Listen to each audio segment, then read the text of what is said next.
another episode of Cosmos with Cosmos. I'm Liz. I'm Mike. I'm Brandon. He's here. He made it. He did it. I can't point the right way. No, you're pointing everywhere. It's all foobard. There. I can't do it either. I know. There we go. Wow, good. You did it. You did it. Well, Yeah, if you're listening to this, we're trying to point at Brandon on our screen, and it's just... It's a two-dimensional object, so you just point forward. I'm probably there. It's right there. Right there. Anyway, we got another High in the Sky episode for you, but this will be our last episode of the season. We'll be back in a month. September 24th. Don't you mean basically. A month? A month. We'll be back with, I guess, our next seasons, what have you. I think it's funny we call them seasons where we just we take basically a break. Get to around like August or September and we're like, all right, well, we're gonna take some time and then but anyway. So before we get to what's up in the sky and astronomy news that we like to cover on these episodes, Brandon. Yeah. What are you drinking?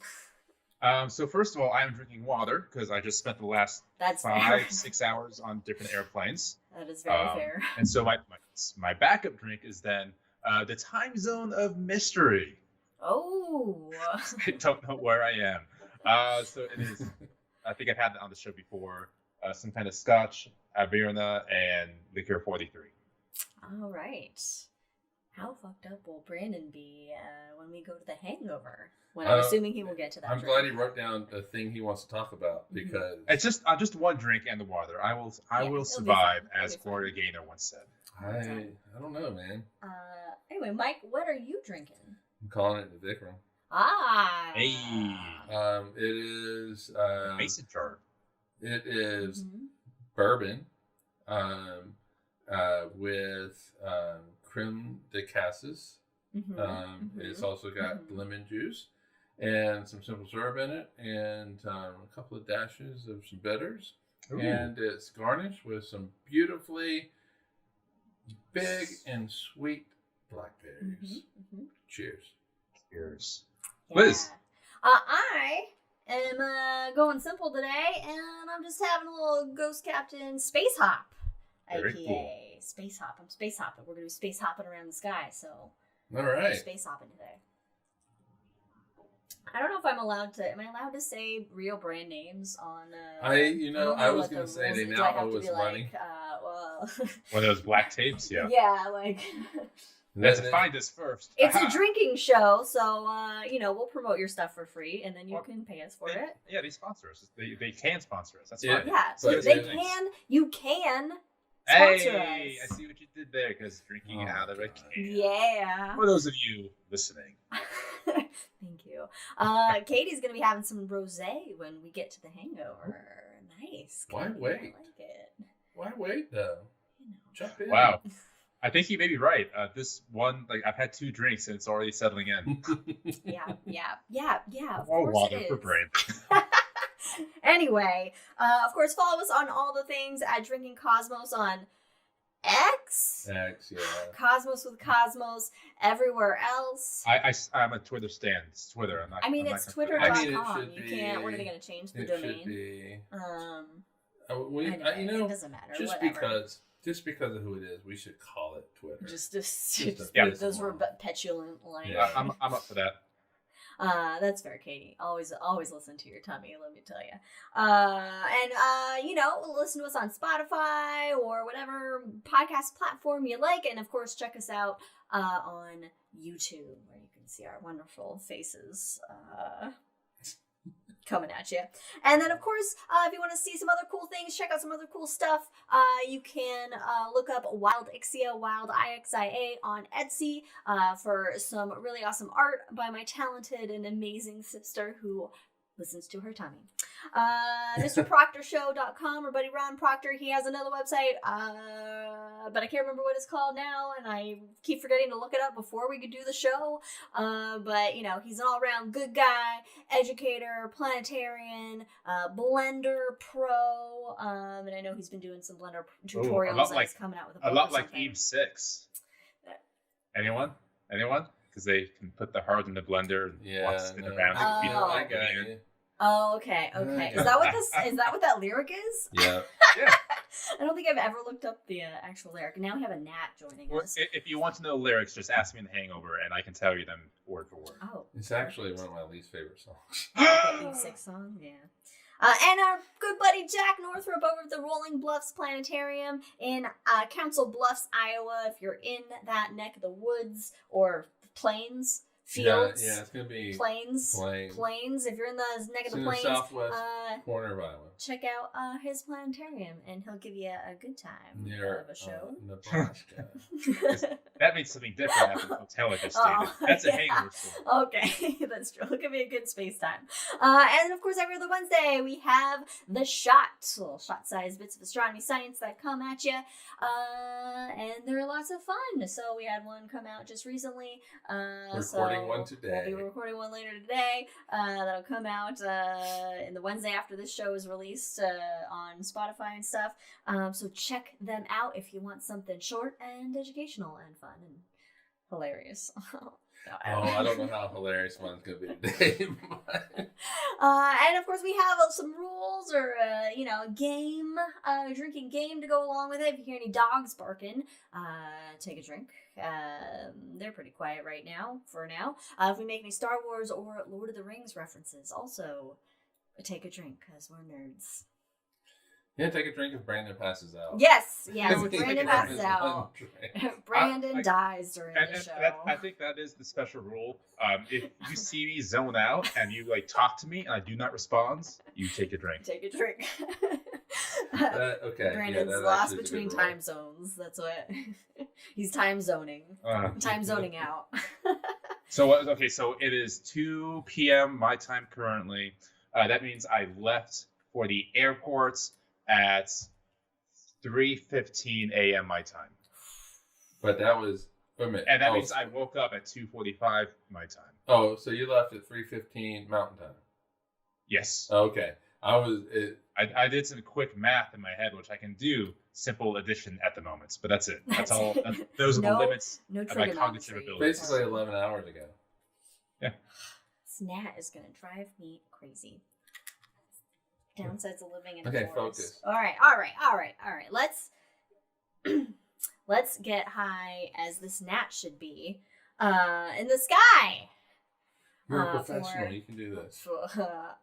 You watch the show for September, since we will be out all of September, taking a break, except for September 24th when we come back.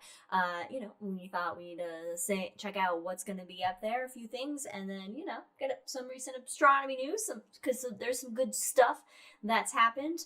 And then when we return, we'll check out the night sky for October. Mm-hmm. Yeah, which sounds spooky. Yeah. So constellations coming up in September.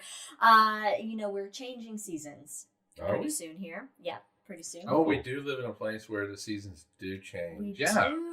Nice. That means it's time to back up your systems for any planetarium users out there. There you go. Okay. Always back it up. That is our support message for the day. Planetarians back it up in the dark. Constellations, as we switch seasons, we got fall ones that are going to be rising in the east late in the evening. What that means. And so, of course, we have about mid-September, early in the evening, but probably about 10 p.m. local time, is the classic fall constellation set of the iconic story known in pop culture as Clash of the Titans. Clash of the Titans.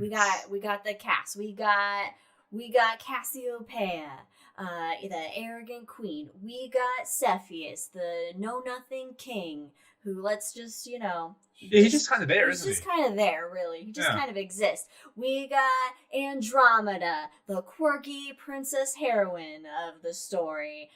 We got Perseus, our hero. Is she really a heroine?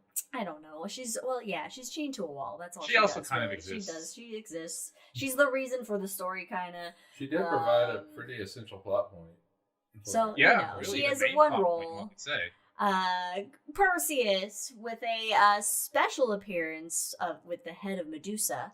And of course, the most lovable, our favorite flying horse of all mythology, Pegasus. That's gotta be your mom's favorite horse. It better be your mom's favorite horse. It's Pegasus. Pegasus. Which, if Disney tells us anything, was made by Zeus taking a lump of cloud, molding it into a fun horse shape for his son, Hercules. Oh, I like that. It's been so long since I've watched the Disney Hercules movie. Brandon has it holds memorized. up. It's a fabulous movie. I was like Hades, he always even puts though a he's cloud in played by Gladiator. that guy that's gross. James, whatever his name is. I don't know. He's very conservative. Oh, 80s. Yeah, him. Yeah. Woods. Woods, James Woods, yeah. So we got this whole cast of Greek mythological beings. And so in the northeast, we have the W of Cassiopeia. So the W shape that you see in the northeast, it does look like, it's pretty much, it's a little tilted, anyway, West side. That's what I was. Cassiopeia side. Cast side. Anyway, this W is very easy to spot even in light polluted skies. It has bright stars, and really you can see it all year round. It's just going to be higher in the sky earlier, throughout most of the night in the fall, whereas maybe it might in the spring it's more lower on the horizon. Or at least like when we go out and look at it, like because we all go out like right after sunset, look, and then that's it. That's the only part of the sky. Yeah. Never mind what happens at 3 a.m. So so you can find her up there, and she Cassiopeia, she was very vain. In mythology, she's not like a real person, but in the myth, she's a very vain figure, and she's kind of like the evil queen in Snow White. Actually, now that you think about it, she wants to be the most beautiful in all the land, and her daughter Andromeda was very beautiful, and she was jealous of her beauty. Am I not telling this correctly? I'm here for the ride. I should have looked it up to refresh my memory on this story. But anyway, so Cassiopeia, this vain woman, who, she was so, I got it now. I got it. It's coming back. It's coming back. I got it. She's so vain that she probably thinks the story's about her. Okay.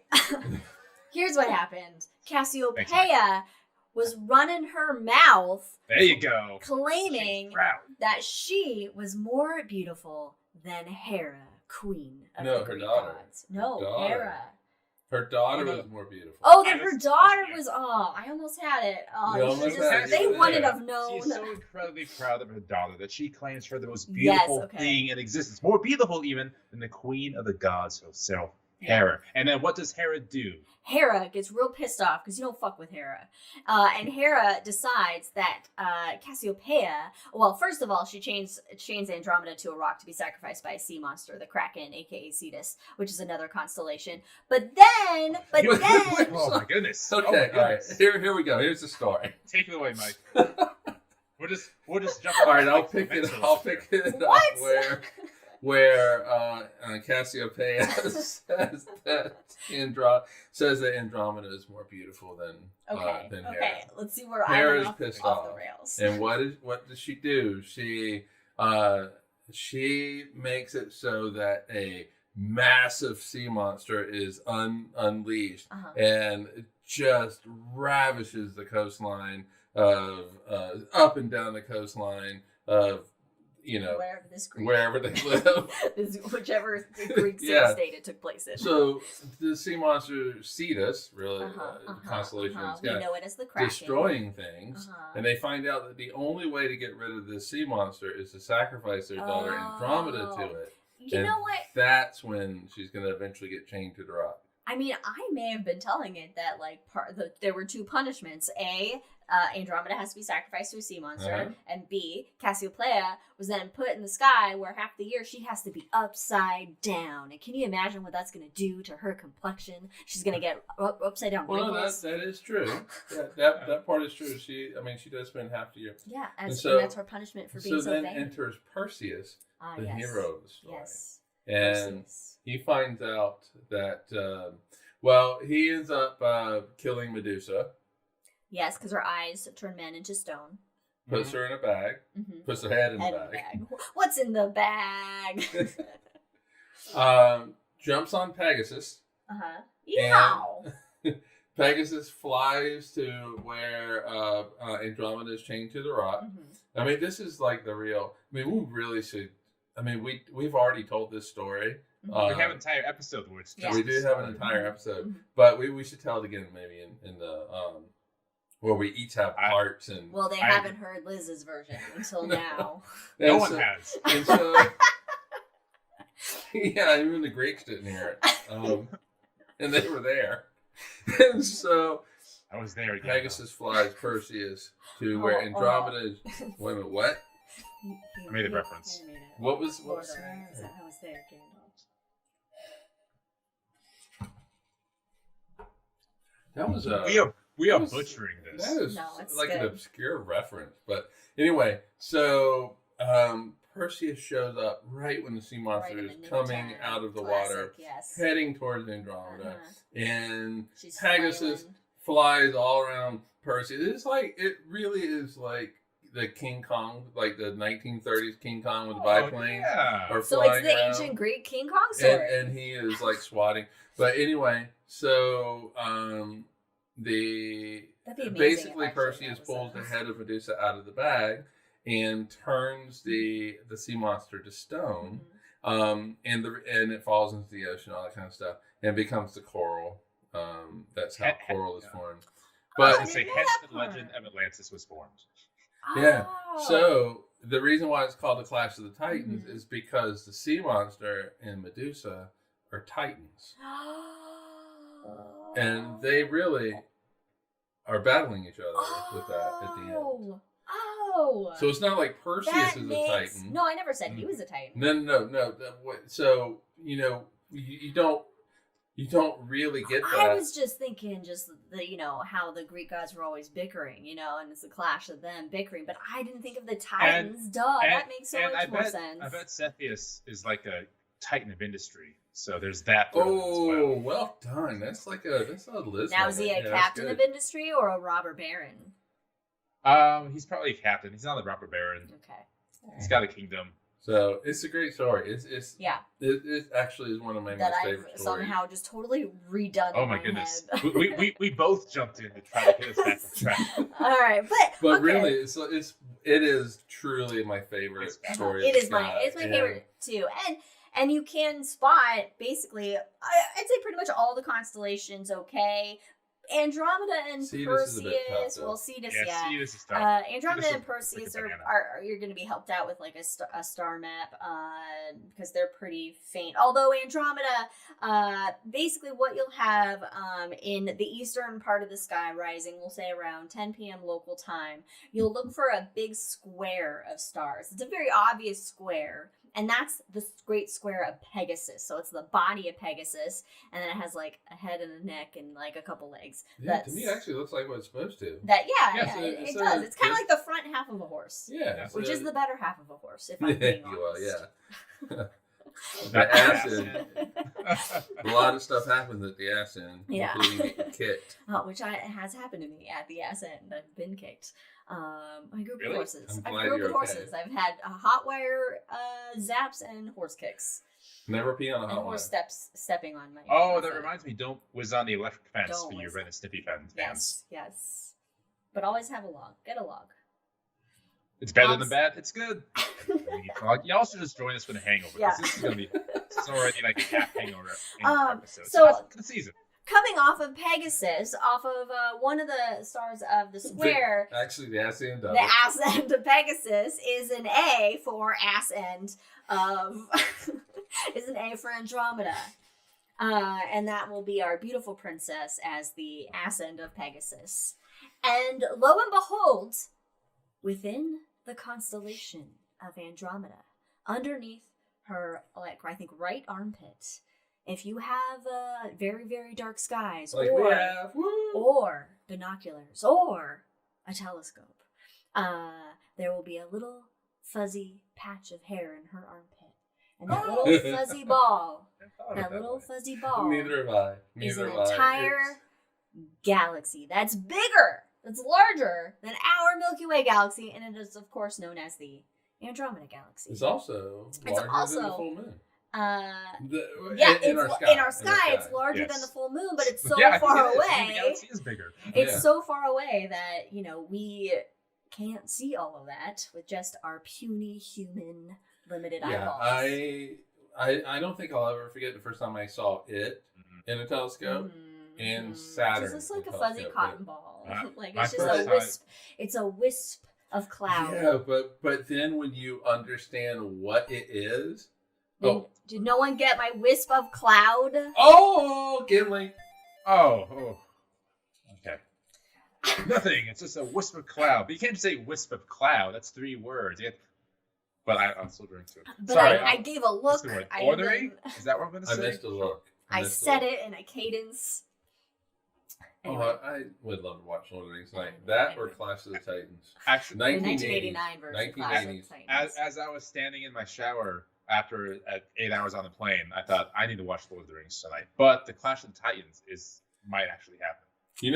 We the 3 of us should watch Clash of the Titans and just Skype, Zoom, whatever it is that we want to do. The watch party. We'll do watch party. Join us as we live tweet Clash of the Titans tonight.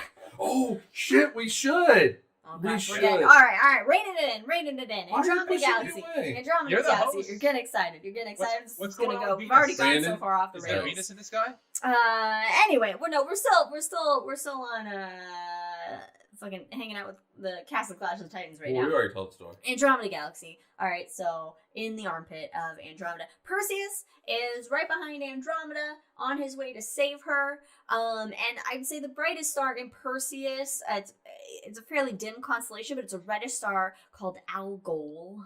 The demon star. Because is that the same star that invented the internet? Sorry, we are way off course today. That's all right. But it's the head of the Medusa, basically, or the eye of Medusa. So that star is most visible. And you know what is crazy about Algol is that so Algol is a variable star. So I can't not hear Algol now. I'm sorry. I did say Algol. You right? did. You did. You're saying it correctly. Okay, but Brandon's you heard ruined my brain right now. You know what's crazy about Al Gore? No. He's cyclic. No, anyway, Algol is a variable star, so it fades and brightens and all that kind of stuff. There are still people today, and when it is at its brightest, it's considered bad luck. And so there are still people today that when it's at its brightest will not fucking look at it. So what I envision is these people like on their refrigerator just have Algol charts. Don't look at Algol here. Don't look at it then. So the day we start selling Cosmos merchandise, we need this light curve so we can put it on our refrigerators as magnets. That would be good.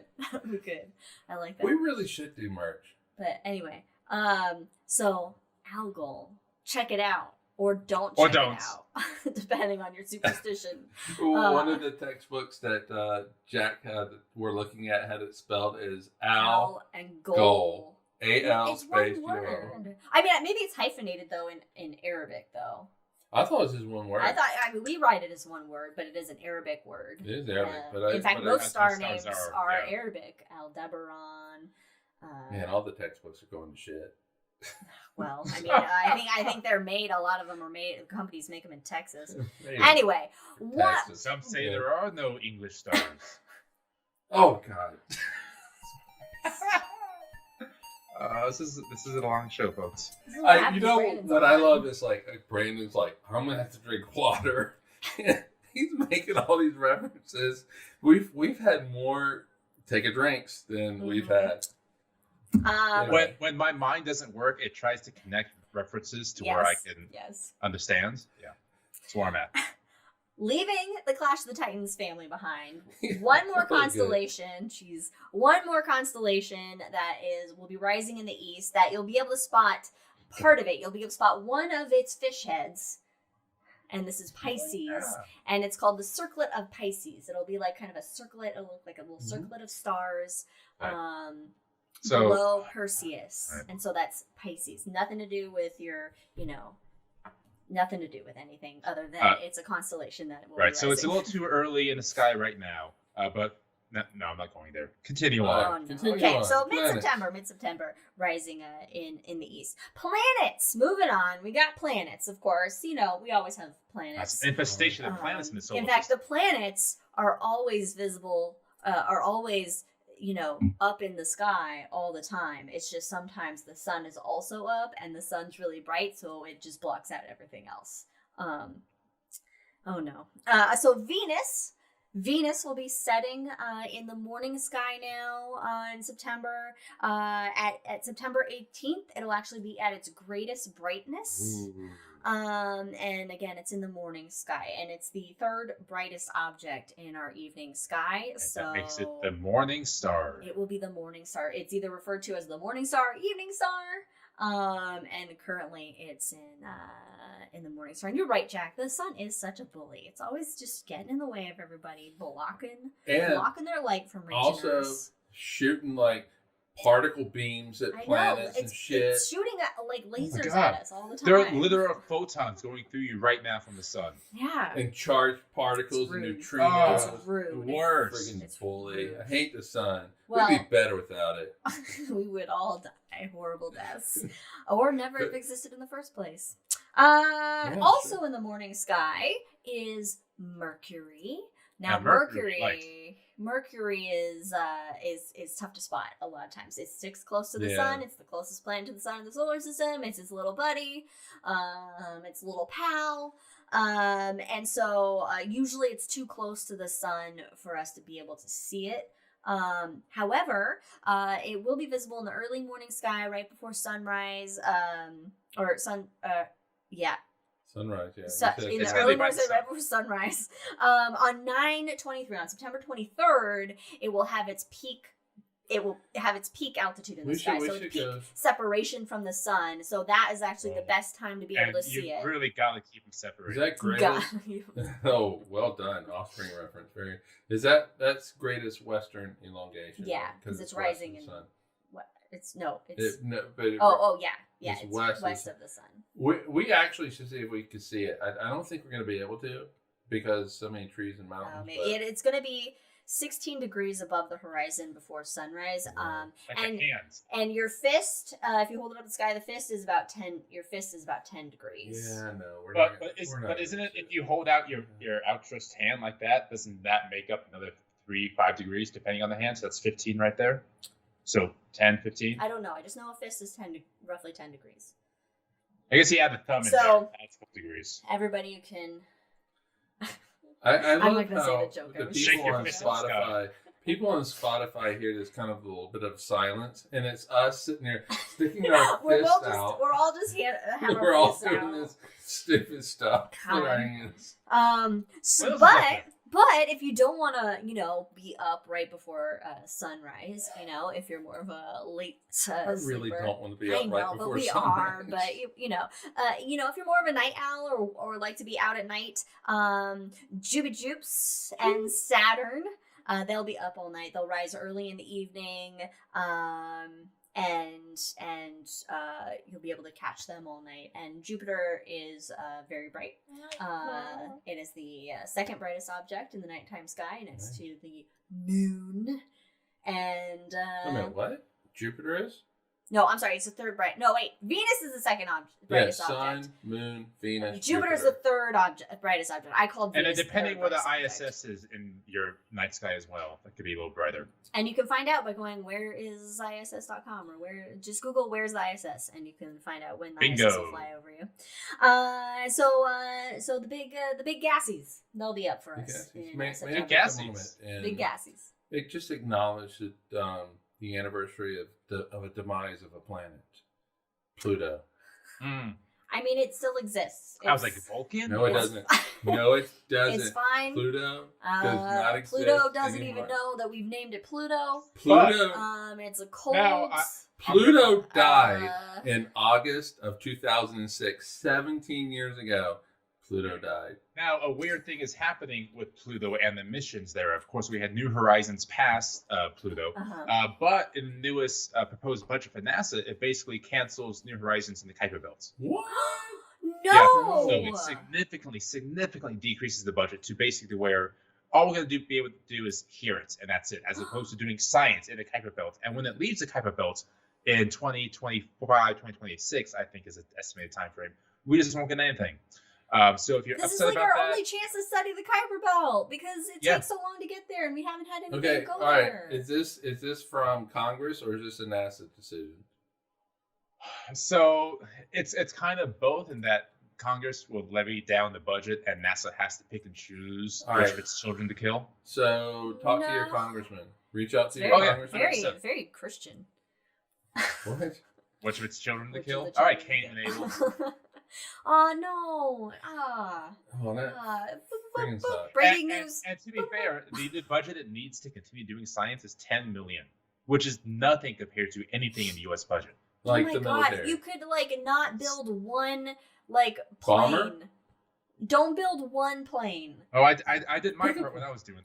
Pick a plane. It doesn't matter what plane any it is. plane, any military plane. Any don't military build plane. it and give that money. Repair an old. Yeah. All right. Oh, that hurts. I should not have brought up Pluto. Pluto. We didn't know. But that is part of the you didn't news. know. That's why we're here. But Pluto was demoted to a dwarf planet, quote unquote, 17 years ago. 17 years ago, right about this time. I think it was August 24th or 26th, something like that. So 17th anniversary. Anyway, continue. I'm sorry. Thank you. Pluto, we love you. We love you. We love you. And you're like one of the largest dwarf planets, so good. It works out in your favor anyway. And you can still make pizzas. So some other shit out there. Literally, that's what it says. I know, that's my new segment title. It was just other shit. Shit.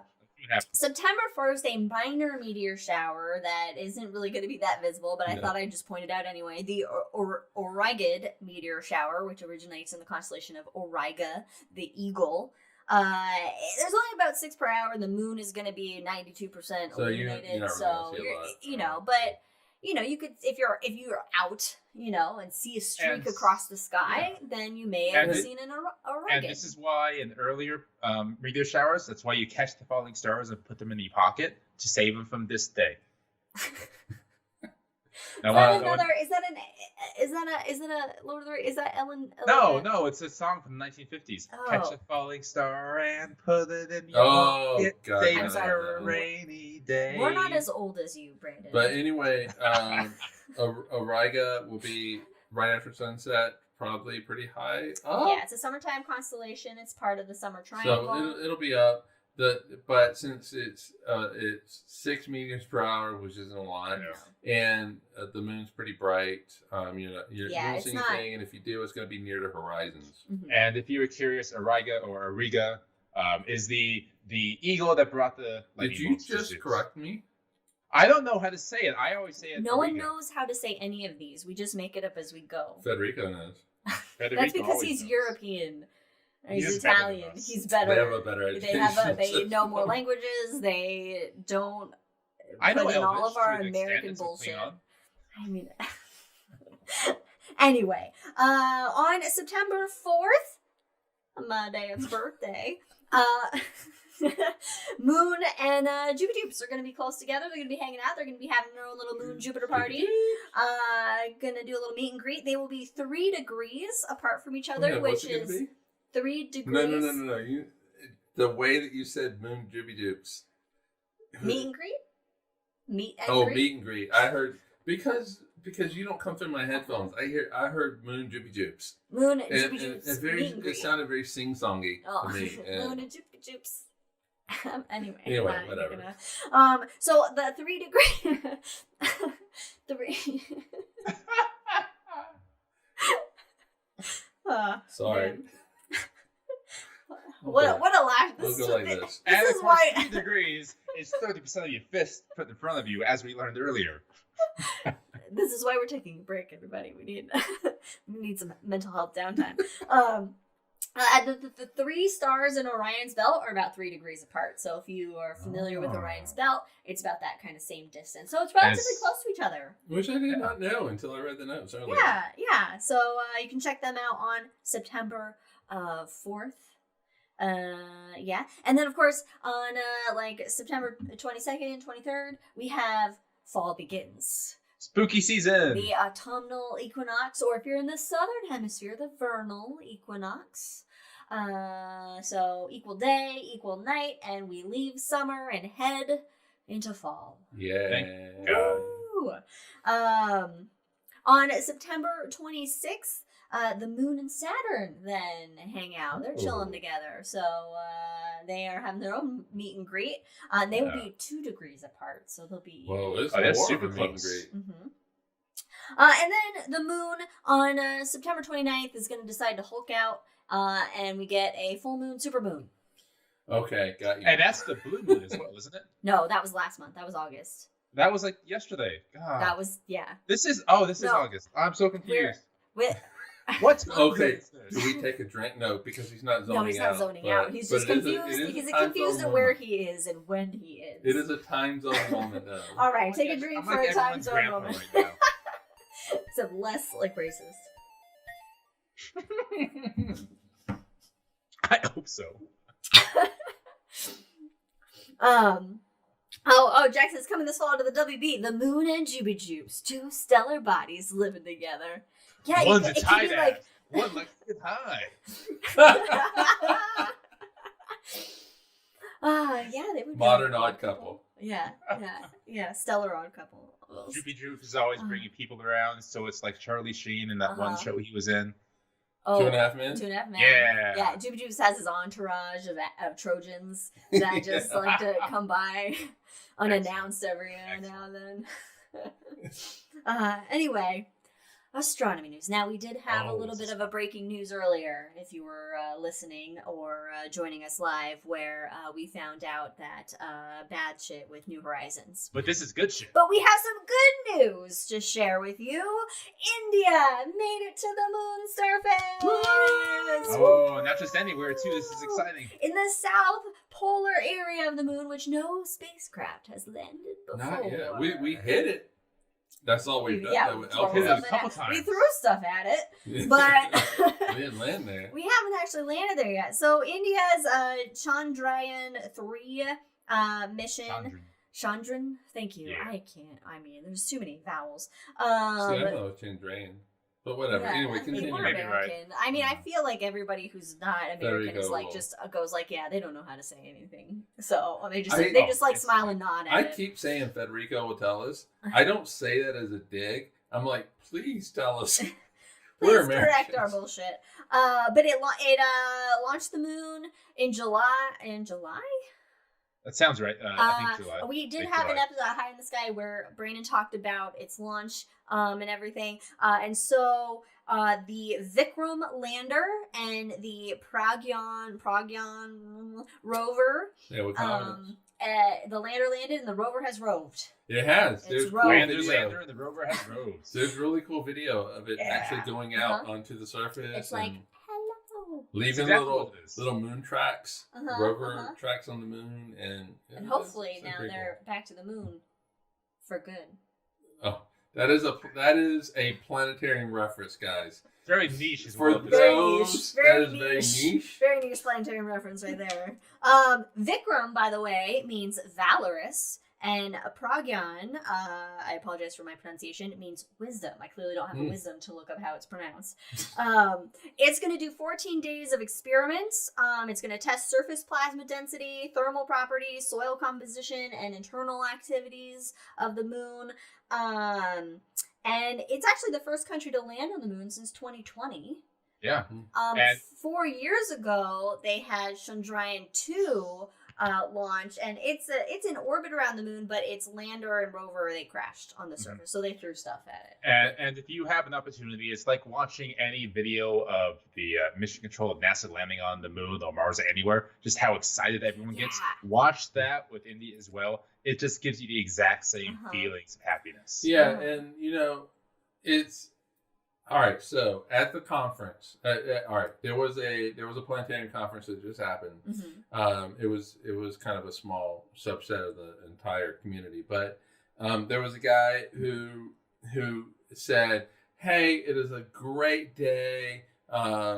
Chandrayaan 3 landed on the moon. It's a great day, and hopefully that will get NASA to go to the moon now." And I was like, "You should just stop before NASA. You don't need a NASA part. You don't need that." But it really is, because the more people we have landing on the moon, the better. Yeah, and the more countries that are studying the moon, that's still the more we are learning about the more moon. we learn Our knowledge of the universe isn't dependent on NASA. The moon is not some sort of capitalist entity that we need to land on and own. It's not some sort of nationalistic thing that we need to land on and own. The moon is for everybody to explore. The universe is for everyone and everything and everything. We should celebrate the accomplishment, because it's hard. It's hard because just the day before, Russia tried to land on the moon and slammed fucking into it. Yeah. Whoops, a daisy. That's the next. No, I didn't add that. No, take it away, Mike. So we need to celebrate these accomplishments. We learn from what the Russians did. We learn from any time that we, crash somewhere. But we celebrate these successes. So to all of the people of India, congratulations. We're so excited for you. This is an amazing thing, and we look forward to what Chandra 3, Vikram, and the Pragyan. Yeah, the rover is going to teach us about the moon. So cheers to India. Cheers to India. With ISRA? Is that what it is? Yes. ISRA, yeah.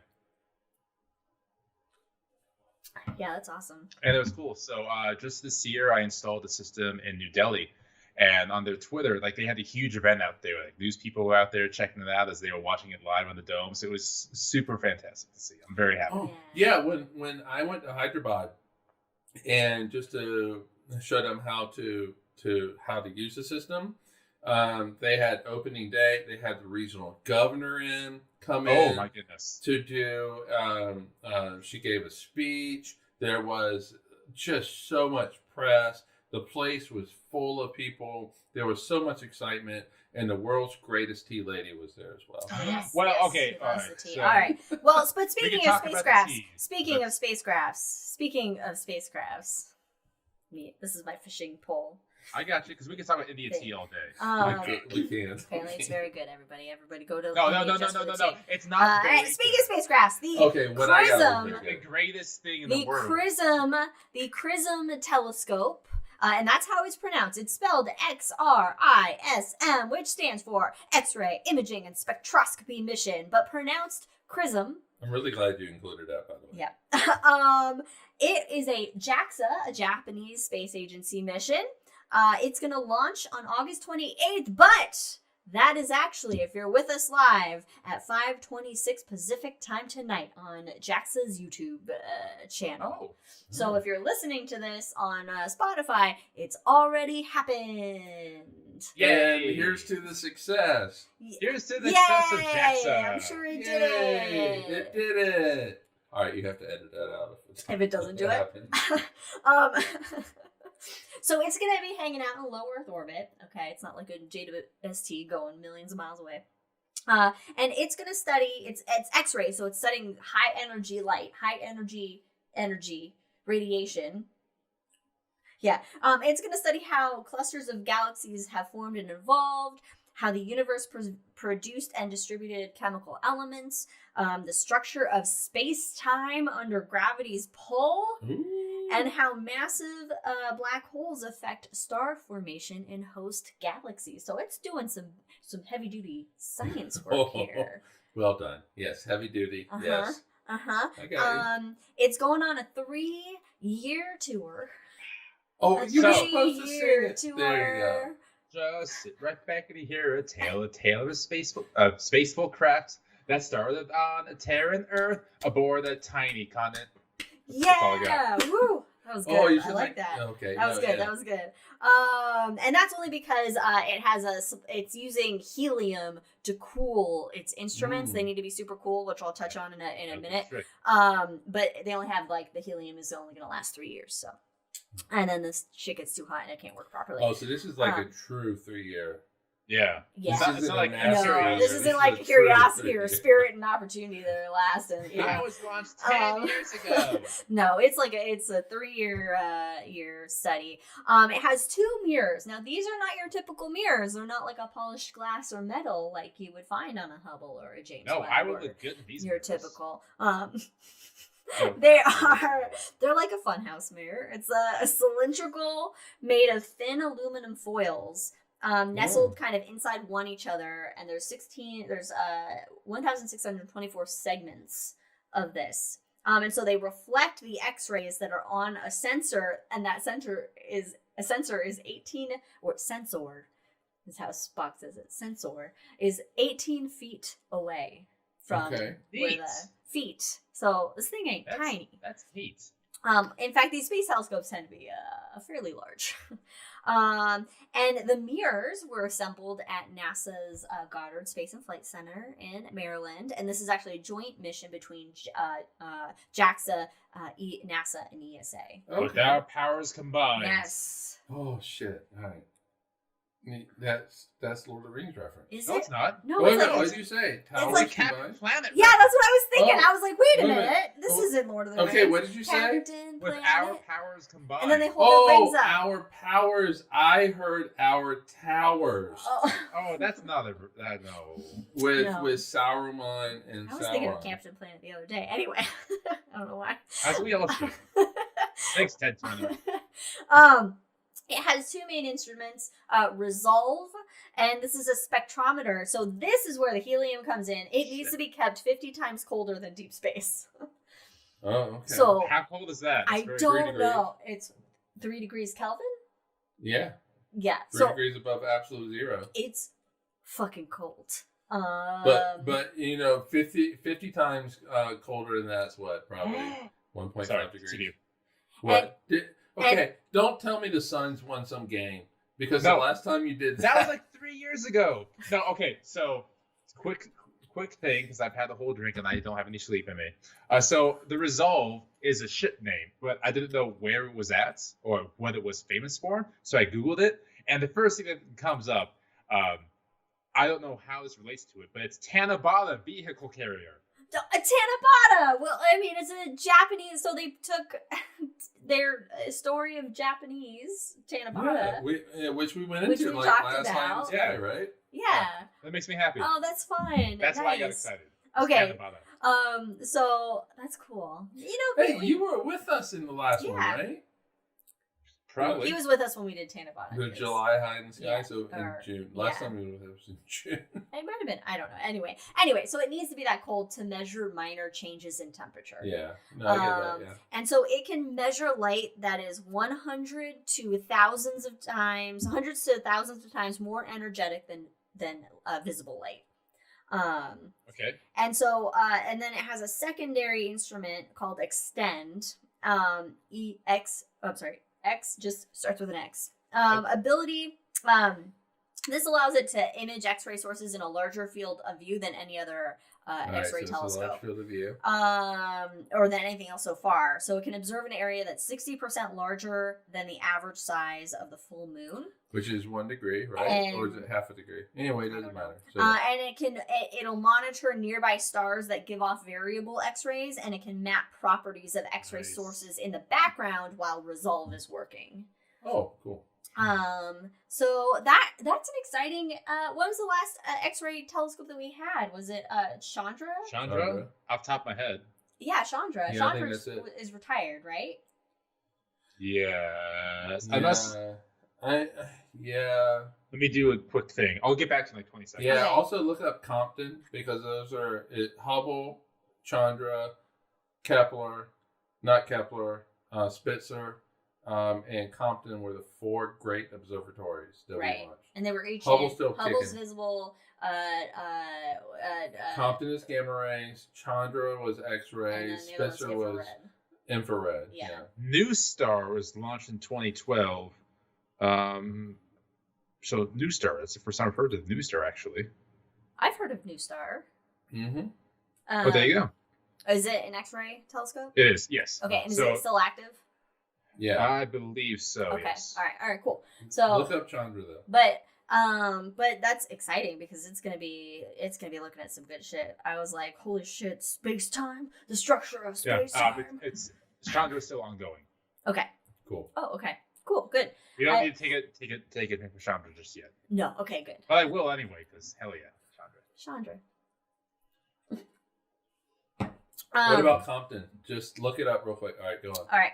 So let's go. Let's stick within our solar system, but go a little bit beyond the Earth, a little closer to home. Good old Neptune. Hey. Neppy Neps. No, doesn't work. Neppy Nips. No, I think we reserved that whole thing to Jupy Jupes. And Neptune, the tunes. Call them the tunes. Oh. The tunes. All right, so Neptune, basically what they're finding out, what astronomers are finding out, is that it seems that the solar cycle, the sun's magnetic cycle, which is an 11-year cycle, where it's basically its magnetic field gets all twisted up around it, and it gets to solar maximum, where it's like really active, a lot of sunspots, a lot of prominences, a lot of CMEs, coronal mass ejections. Where we're at now, right? Yeah, and then the poles will flip and it'll unwind and detangle, and then it reaches solar minimum, where it's kind of nothing's happening, it's chill, it's hanging out. It's had some, space weed or something. And it's relaxing. And so what they're finding is, by looking at basically over 30 years of observational data, is that it appears that Neptune's clouds are affected by this solar cycle, and they kind of mirror it, so to speak. Love that. And so that means that what they're seeing in the clouds isn't necessarily always a seasonal thing, because all the planets, including the Earth, our clouds, have to do with seasonal changes. Obviously, if for us in the winter, we got more clouds. We got in the northern hemisphere, we got more clouds, more rain, more snow, etc. In the summer, more hurricanes and that kind of cloud patterns, that sort of thing, right? These seasonal changes. But for different reasons. For different reasons, yes. But we can see storms in Jupiter. We've seen storms on Neptune. In fact, I'll get to that we've seen storms on Saturn, and we've seen seasonal changes happening within those atmospheres of those gas giants. But essentially what they're observing with Neptune here is that its clouds, it seemed to brighten near solar minimum. I feel like I might have reversed this in the notes. And dim near solar maximum. I might have switched that, but no. So let's think about this for a second. So right now, if we look at Neptune, because I saw these pictures as well, it's very clear of clouds and storms, and we're nearing solar maximum. So that goes to say what your notes are saying, is that as we approach solar maximum, there is less features on Neptune. Okay. Right, but there's also more like particles and stuff that's being shot out, and CMEs and stuff that's happening currently.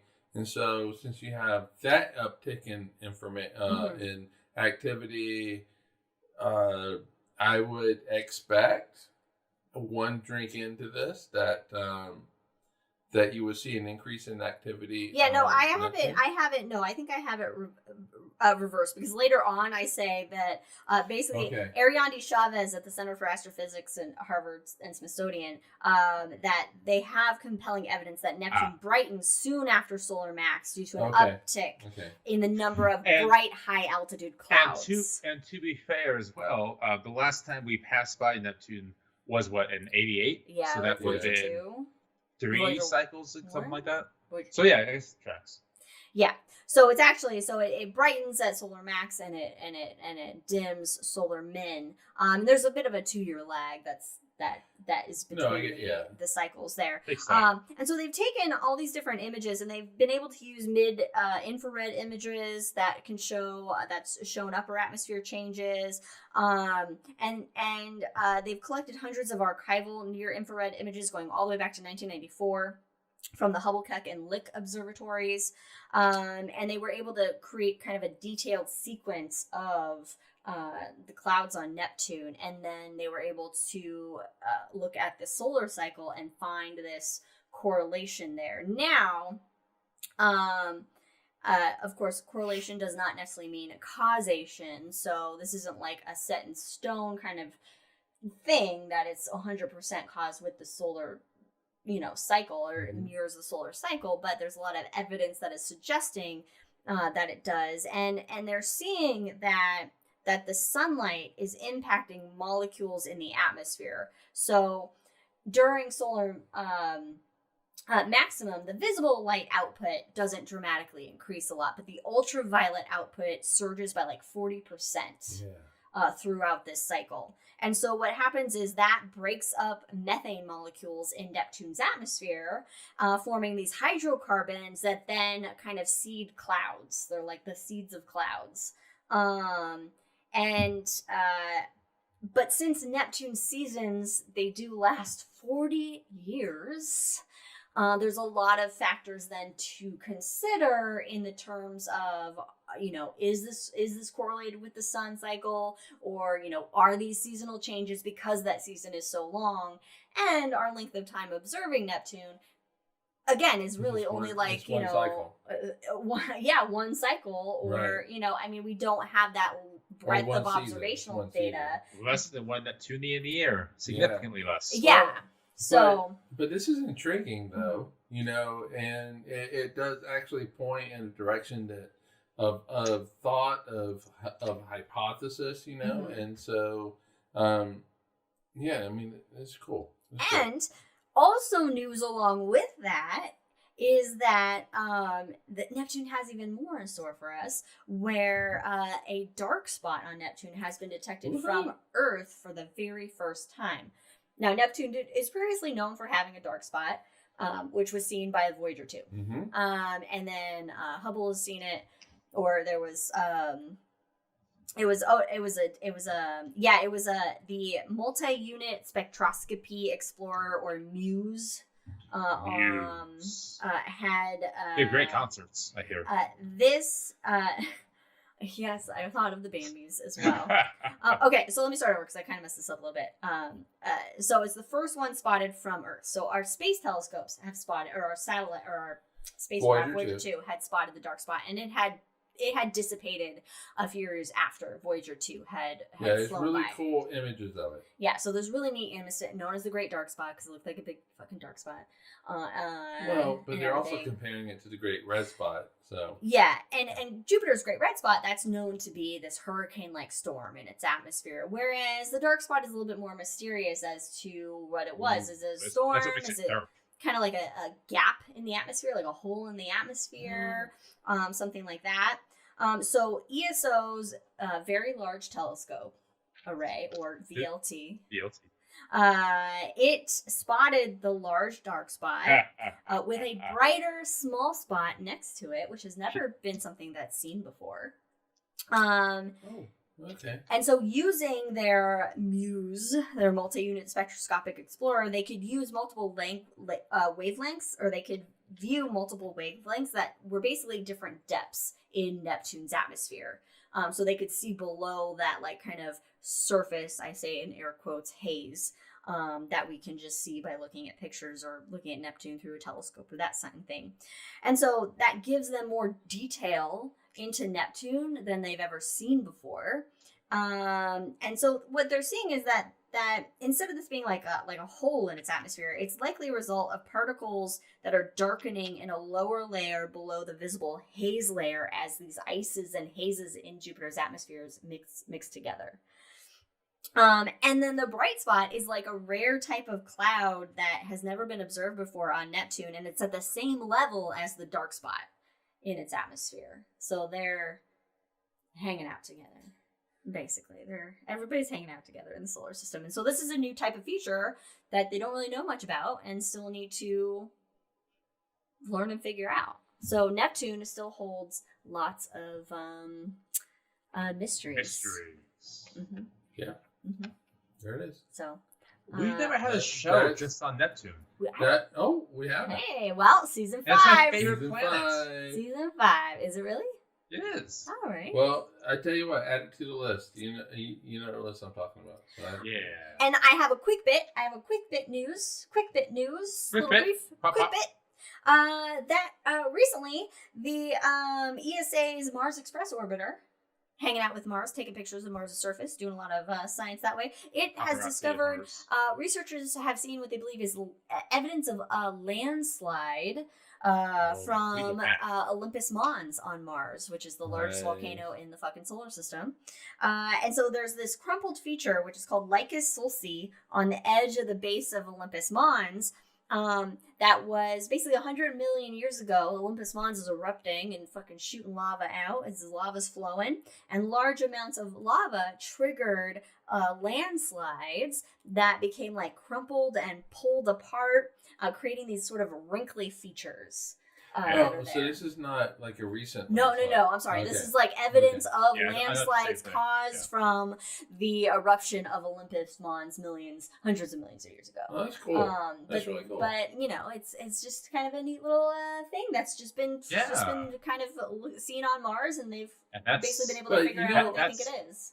What's crazy is we have a lot of imagery of Olympus Mons, and to really kind of start understanding this now is great. But I guess Brandon thought this too, was like in a recent landslide. Based off how it was. But and reason why we thought that is because the Mars Reconnaissance Orbiter (MRO) has actually found evidence of recent landslides and craters and related to water and stuff like that. And so, I mean, it's really cool anytime. Yeah, no, this is just new evidence of old shit that happened. But, if you think about it, how many people do you have that are, researching this or looking at the, it's not a lot of people that you have. That's why it takes so long to learn it's things. At least 6. To learn things about all the planets or to learn things about space is because you have, especially these professional research astronomers, they have their niches, they have their things that they're specifically researching, whereas the universe is filled with, and innumerable things to research and study. Right. And, I've said this before, but to me, one of the coolest things to think about is that for just a brief moment. Yes. That person is the only person in the entire universe that knows whatever it is they know. And I just think it's the coolest thing. Yeah. For a moment, Einstein was like, yeah, I know something that nobody else knows, at least on Earth. There might be some alien somewhere. But or Feynman. Or Newton. And Newton fucking sat on gravity for years. Everyone sits on gravity, though. Yeah, that's true. But his understanding of gravity, he sat on that for years. It was only when he found out that somebody else was going to release something similar. Someone else was thinking about gravity, too. Yeah, that he released what he knew. But it's just an amazing thing. But I just love the whole idea of landslides on Mars, whether it's in the past or recent, because it just shows that Mars is a dynamic place. We tend to think of these places as static and unchanging. That is because of the way that we see the universe. Beautiful desolation. Magnificent desolation. Desolation. But the moon is not static. Like impacts happen on it. Mars has landslides and impacts happen on it. And earthquakes. Jupiter has, all these storms in its atmosphere. Neptune. I got a question for the hangover. But even Venus was volcanically active, if not now, not too long ago. All of these worlds are changing. Mercury is shrinking. as it Well, releases it's, heat. You know, when you get old, I heard you shrink a little bit. And Earth has an infestation. Oh yeah, a deadly one. People- Parasitic. Well, Parasitic. it'll get over it eventually. Yeah, I'm not it concerned will. about Earth in general. Yeah, it will. Yeah. No matter what Jesus It's got a says, good immune it'll system. get- Anyway, thanks for joining us, everyone, on this episode of Hey. High in the Sky. We went higher and skyerest than we've ever gone before in this. I don't know. That explains. If you just hear this one bit of the show, that explains how the show went. We will return on September 24th. I can finish the sentence. Thank you very much. On September 24th. Okay. Sorry. It's just that, like, you know, for the past few times, like, we don't know the date. It's September. Was it September 4th? I know you're excited because September this is the 26th? one time we actually know the day. I know, I get your excitement. All I right. get your excitement, but every time I've gone to say it, you always say it first. September 24th is on that. September 24th, everybody. September 26th. September 24th, everybody. We'll be back with a High in the Sky for October, and we'll see what's been going on in astronomy news throughout September. Will we discover, like, New another science? universe or New something? physics? New physics? Will that happen? We don't know. It could happen. It could, but it won't. But It could. But it There's a could. probability. And if it does, Scenario. we'll be back. I should say the chances are very slim. We'll be There we back. go. Well, you know, anything can happen according to quantum. So we will be That's back to talk about it. But for now, follow us on all the things at Drinking Cosmos on Twitter. Cosmos with Cosmos everywhere else. We will have shots coming out for you Shots. in our absence, so you can watch those. Recording one but later we will- today. Yeah, but we'll see you anyway. We'll see you next time on September 24th. Cheers.